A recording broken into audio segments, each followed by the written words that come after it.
तो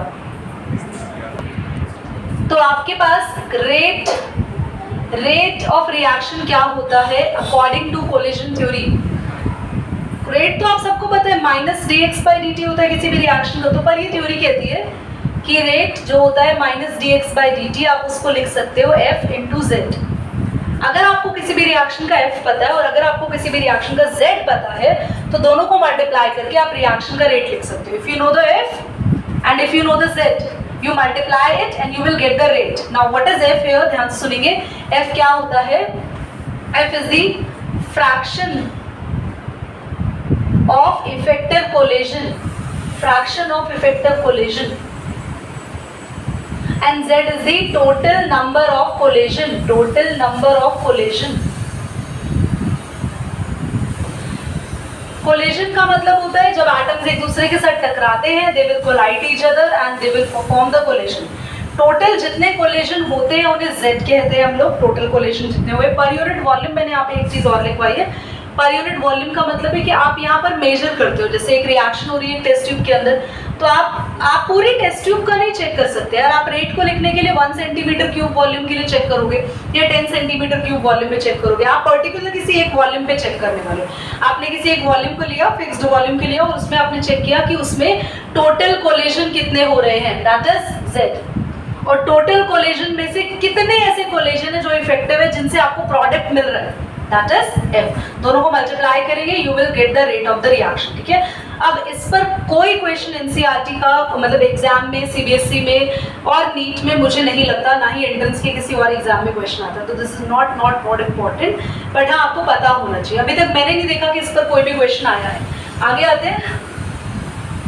मुझे आपको सिखाना है कि अगर एक रिएक्शन में इफेक्टिव कोलिजन नहीं हुआ तो क्या होगा। तो देखो आपके पास है CH3Br, रिएक्शन करने के लिए OH माइनस आ रहा है। ध्यान से देखना आप लोग इसको। इसके दो वेज हो सकते हैं। आप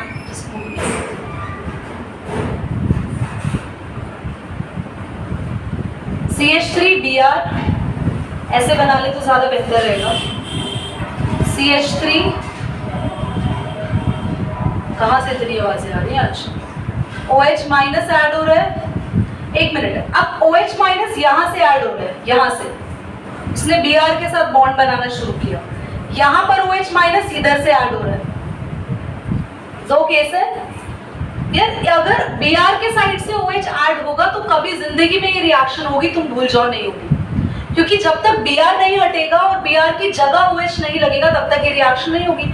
ये क्वेश्चन ये वाला आ सकता है। आपके पास एक ही रिएक्शन की दो ऐसे पिक्चराइजेशन दे सकते हैं वो लोग, और वो केस स्टडी बेस्ड क्वेश्चन हो सकता है और उसमें पूछा जा सकता है कि बताएं किस केस में रिएक्शन होगा। तो आपको पता होना चाहिए किस में होगा। अगर OH अगर ये नेगेटिव है और OH किसी नेगेटिव साइड से अप्रोच कर रहा है तो यार Br तो उसे सबसे पहले धक्का देगा, भाई तुम हटोगे तभी तो मैं मतलब निकलूंगा बाहर, तुम्हें अटैच करवाऊंगा। यही तो हो रहा है, Br हट रहा है और OH आ रहा है। तो आप बताइए किस केस में, फर्स्ट या सेकंड किस केस में कोलिजन को इफेक्टिव मानोगे? सेकंड केस में, क्योंकि सेकंड केस में वो एक ऐसी जगह से कोलाइड कर रहा है, एक ऐसी जगह से C पे अटैक कर रहा है जहां पर कोई भी नेगेटिव एटम उसको रिपेल करने के लिए नहीं है। तो इसे कहते हैं इफेक्टिव कोलिजन, इसे कहेंगे जस्ट कोलिजन। तो ये Z हो गया, ये Z हो गया और ये F है। यस, क्लियर हो गया? चलिए पॉज करेंगे। तो आप लोगों को ये चीज बताना है टेम्परेचर किस तरीके से कोलिजन पर इफेक्ट डालता है। आपने नोटिस किया है कि बहुत सारी रिएक्शन के ऊपर ट्रायंगल बना होता है एरो पे, हीट, और बहुत सारी ऐसी रिएक्शन जो हीट पे डिपेंडेंट है। अब मुझे ताहा बताएगा, ताहा रिएक्शन को हीट देने से क्या होता है, क्यों बढ़ती है? अच्छी बात है, आप कह रहे हैं इलेक्ट्रॉन्स की मूवमेंट बढ़ती है, बट व्हाई? टेम्परेचर क्या है? Temperature is a kind of energy, right? Temperature is a kind of energy. Temperature एक एनर्जी है एंड दैट्स हीट एनर्जी। एक जनरल रूल में ऐसा माना गया, हर 10 डिग्री सेल्सियस राइज पर ये आपको ये चीज पक्का याद रखनी, क्योंकि इस रूल पर एक एमसीक्यू आपके पेपर में 100% आएगा। इस रूल पर एक एमसीक्यू जरूर आएगा, और वो क्वेश्चन कैसा आएगा वो भी मैं अभी बताती हूँ। क्वेश्चन कहता है कि हर 10 डिग्री राइज पर आपका रिएक्शन रेट डबल हो जाता है। अगर रिएक्शन का रेट है यहाँ पे रिएक्शन का रेट है, सपोज एक रिएक्शन का रेट R है, ठीक है, और यहाँ पे टाइम चल रहा है, ये 0 सेकेंड्स पे है, 10 आपको बोला है हर 10 मिनट्स के बाद, हर 10 डिग्री सेल्सियस के बाद, 10 मिनट्स मेरे मुझसे गलत निकल गया, हर 10 डिग्री सेल्सियस के बाद, या टाइम की जगह टेम्परेचर लिख रहा था, यार बंद करो लोगों को, तो ठकठकारी थी बहुत ज़्यादा। यहाँ पे हमने करा 10 डिग्री सेल्सियस टेम्परेचर बढ़ा दिया, फिलहाल 0 डिग्री सेल्सियस पे काम हो रहा था, हमारा रेट क्या होगा 2R हो जाएगा। आगे टेम्परेचर और बढ़ाया 20 डिग्री सेल्सियस पे 4R हो गया, है ना। अभी मुझे शैलजा बताएगी 40 डिग्री सेल्सियस पे 8R, ठीक है। कोई 6R तो नहीं बोलने वाला था आप? हाँ, क्या हो गया बोलो? 30 यार, 30। अब 120 डिग्री सेल्सियस पे तुम लोग ना 10 पे जैसे इंक्रीज करते हो वैसे वैसे इंक्रीज करके 120 तक पहुंच जाओ, है ना। 40 डिग्री सेल्सियस पर 8 का डबल, है ना, फिर आप 50 डिग्री सेल्सियस पर 16 का डबल। तो क्या आप इस तरीके से कर सकते हैं, पहुंच जाएंगे उस नंबर पे? तो आप लोगों के पास ऐसे क्वेश्चन आ सकता है, आपको टेम्परेचर दे सकते हैं और पूछेंगे इस टेम्परेचर पर रेट क्या होगा, आपको रेट दिया होगा और पर्टिकुलर टेम्परेचर पे पूछा जा सकता है।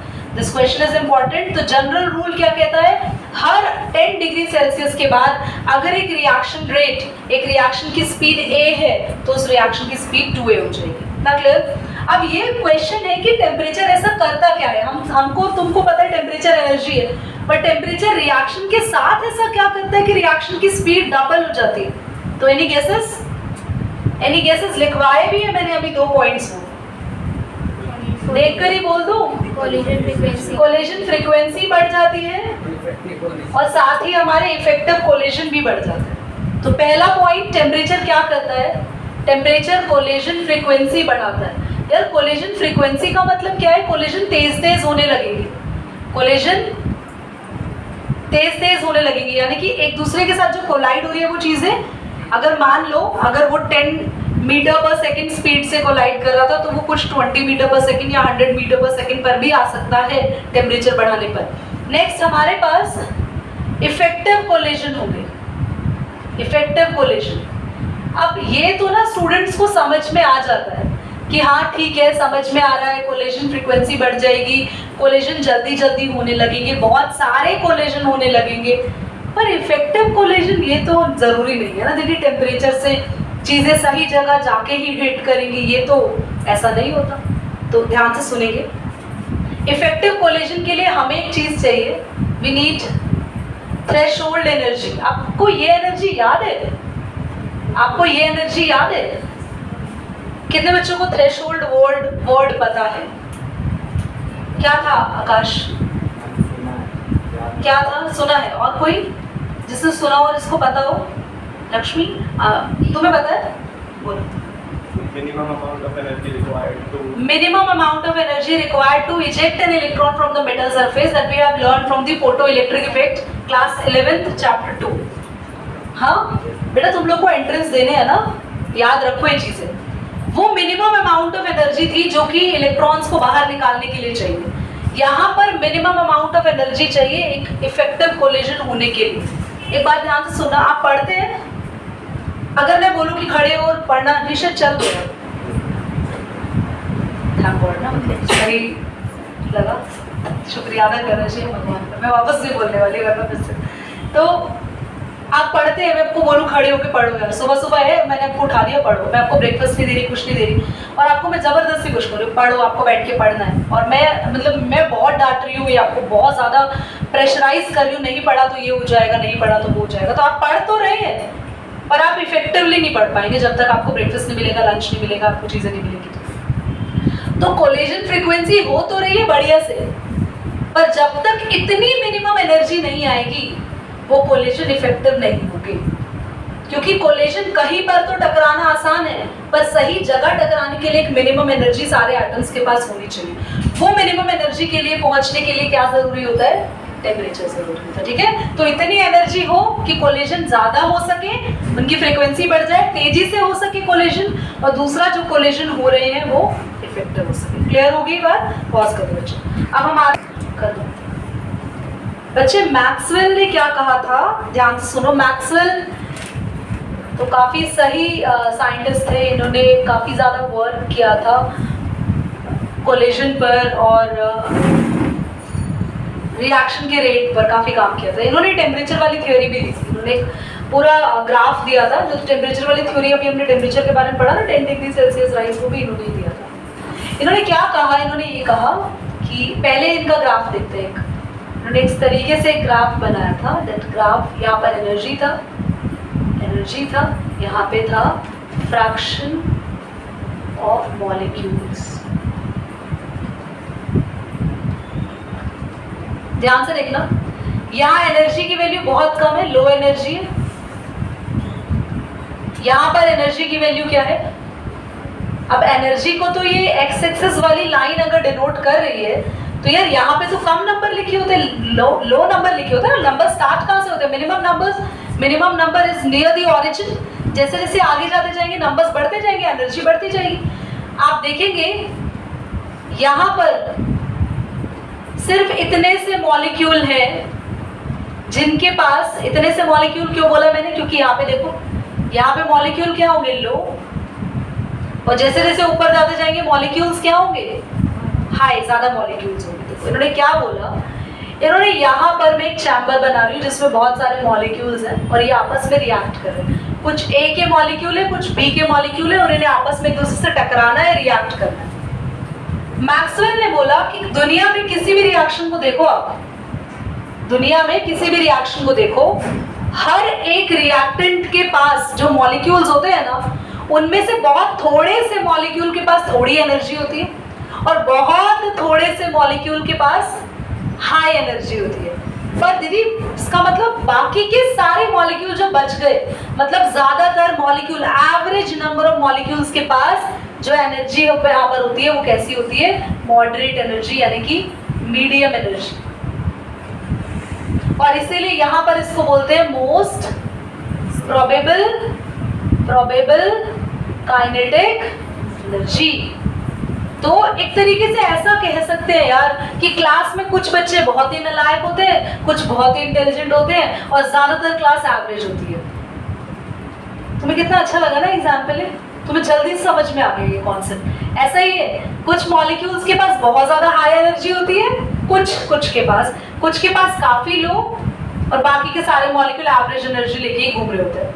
ये क्यों दिया दीदी? मतलब ये तुम्हारे दिमाग में भी आ रहा होगा। जब मैं पढ़ती थी 12th में, बिल्कुल मेरे दिमाग में क्वेश्चन आया था कि ये आया क्यों, ये ग्राफ क्यों आया? तुम बताओगे इसका आंसर? करोगे क्यों आया ग्राफ है? तुमसे पूछो, क्योंकि तुमने तो क्वेश्चन पूछा नहीं, तुम आंसर बताओगे शायद।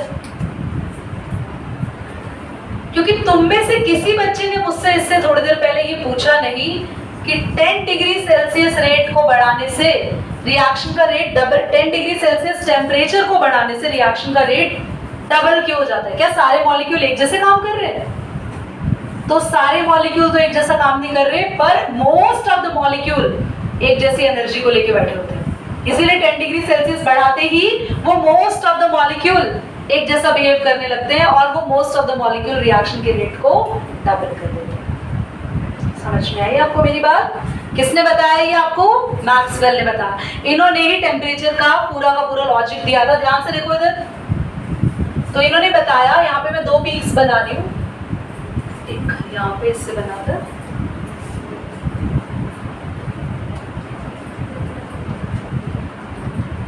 आप ध्यान से देखना, ये आपके पास T1 टेम्परेचर पर हो रहा है और ये T2 टेम्परेचर है T1 प्लस 10 डिग्री सेल्सियस।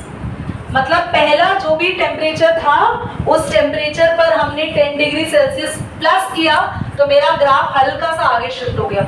इस ग्राफ को हल्का सा आगे शिफ्ट होने का मतलब क्या है कि आप यहाँ देखो, यहाँ पर इतने सारे मॉलिक्यूल, इतने से मॉलिक्यूल थे जिनके पास एनर्जी कैसी थी? हाई। अब कितने मॉलिक्यूल है देखो तो, यहाँ पे देखो, आप जल्दी से मुझे बताना, रेड पीक के पास ज्यादा मॉलिक्यूल है हाई एनर्जी के या ब्लैक पीक के पास? ज्यादा फ्रैक्शन बड़ा किसका है?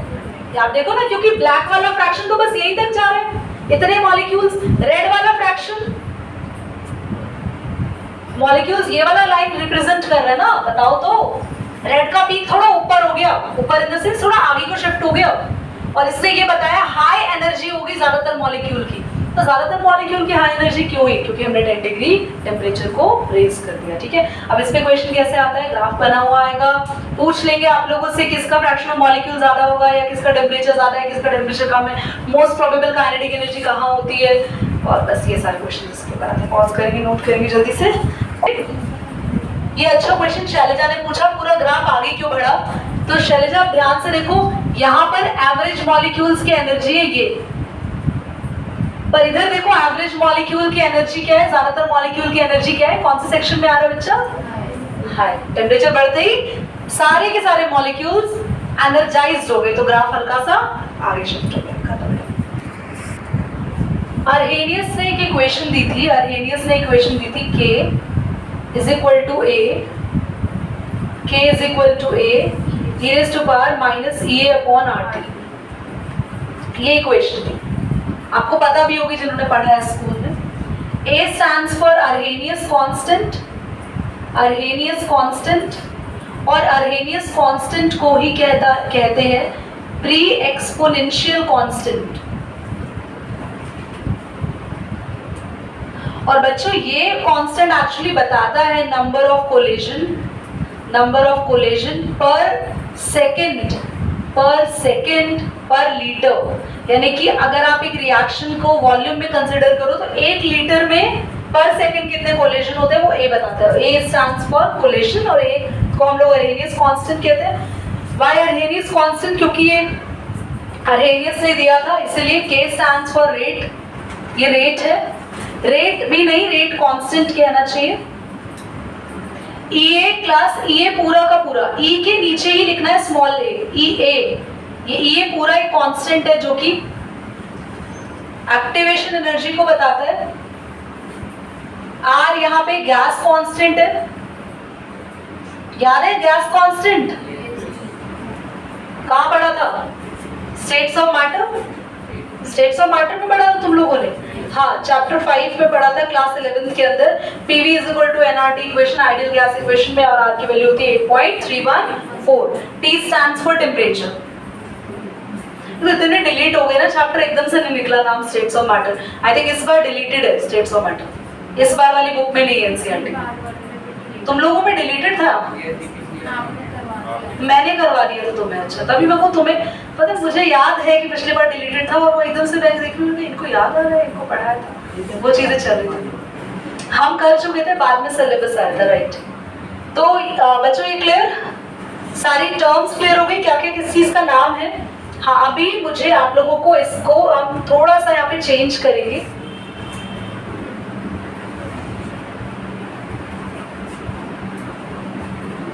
क्लास नोट करो एक बार जल्दी से ना, बोर्ड को क्लीन करना पड़ेगा, पॉज करो मुझे। चलो, पहले होती थी, पहले तो काफी अच्छा खासा बर्थडे होता था, एक 3-4 दिन का फेस्टिवल टाइप में सेलिब्रेट होता था, अब सब खत्म हो गया। बड़े अब क्लास ये डेरिवेशन करने के लिए हमें दोनों साइड ना लॉग लेना है, नेचुरल लॉग, पहले ln लेंगे। हालांकि मैथ्स में तो डायरेक्टली लॉग ले लेते थे, हम लोगों ने भी प्रीवियस एक एक्सरसाइज की थी जो कि हम लोग की प्रीवियस क्लास में खत्म हुई, दोनों साइड लॉग लेते थे पावर्स। यहाँ पर पहले ln लेंगे, ln k is equal to ln a into e raise to power minus e upon RT। अब आपको सबको पता है यार कि जो लॉग होता है, हालांकि नेचुरल लॉग ही है, मल्टीप्लाई होती है चीजें तो प्लस कर देता है ना।